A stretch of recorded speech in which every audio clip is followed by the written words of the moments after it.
kailangang lagyan ng ngipin itong prohibition na ito sa pamamagitan nga nitong MMDA or MMC resolution na nagtatala ng kaukulang penalty dito sa mga sasakyan na ito, e-trikes, e-bikes.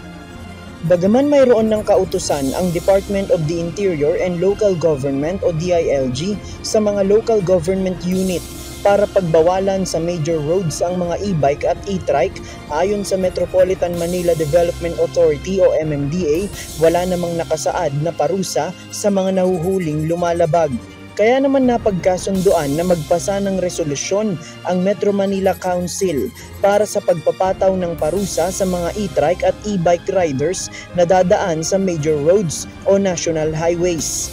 Batay sa resolusyon, papatawan ng 2,500 pesos na multa ang driver ng e-trike o e-bike kung meron siyang driver's license. Pero kapag walang maipakitang lisensya, ay i-impound ang kanyang dalang e-vehicle dahil walang mapag-i-issuehan ng violation ticket.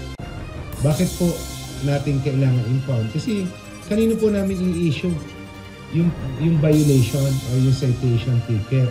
Wala pong rehistro yung e-bike or e-trike at ganoon din po kung walang lisensya. Kanino po namin ipapangalan yung penalty?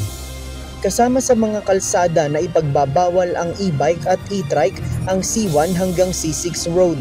Gayon din ang radial roads at iba pang major highways sa Metro Manila. Batay sa pagtaya ng MMDA, maaaring sa Abril ay maipatupad na ang resolusyon. Dadaan muna ito sa 15 days na publication at public consultation bago tuluyang maging epektibo, at inaasahang maglalabas rin ng kautusan ang Land Transportation Office o LTO na may kaugnayan dito. Binigyang diin ng MMDA na patuloy na dumadami ang report sa mga e-bike at e-trike na lumalabag sa batas trapiko. Kabilang na dito ang pagmamaneho ng mga menor de edad, pagdaan sa expressway gayong mababa lamang ang speed limit, at pag-counterflow. At noong nakaraang taon, aabot sa nasa higit 500 aksidente ang kinasangkutan ng e-bike at e-trike drivers dito lamang sa Metro Manila. Kaya naman ayon sa MMDA, mahalaga na magkaroon na ng parusa sa mga e-bike at e-trike drivers na dadaan sa major roads. Pinakita po namin yung picture, may nagdi-drive na bata, minor de edad, merong mga nagtatraverse sa major highways, SLEX, nasa gitna, naghihintay ng stoplight.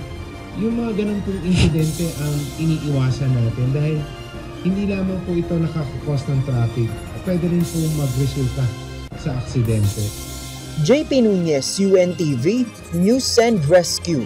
Diyos ang aming sandigan, serbisyo publiko ang aming pinahahalagahan.